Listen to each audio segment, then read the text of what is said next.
ବିଦାୟ ରାତ୍ରରେ ଦେଖିବାକୁ ପାଇବେ ମା ତାରିଣୀଙ୍କ ଆଶ୍ଚର୍ଯ୍ୟ ଅଦ୍ଭୁତ ଚମତ୍କାର କାଲି ରାତ୍ର ଶୁଭରାତ୍ର ଶେଷ ରାତ୍ର ବିଦାୟ ରଜନୀ ଦେଖିବାକୁ ପାଇବେ।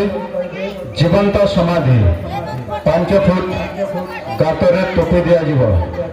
12 ଘଣ୍ଟା ପର୍ଯ୍ୟନ୍ତ କାଲ ମାଡ଼ି ଧରେ ଯେକୌଣସି ଭକ୍ତବୃନ୍ଦ ମା ମାଉସୀ ନିଜର ଦୁଃଖର ବାର୍ତ୍ତା ମନ ଇଚ୍ଛା ଅଧୁରିଆ କାମ ବା ଯେକୌଣସି ସଂକଳ୍ପ କରି କାଲି ରାତିରେ ଉଜାଗର ଯାପନ କରିପାରିବେ।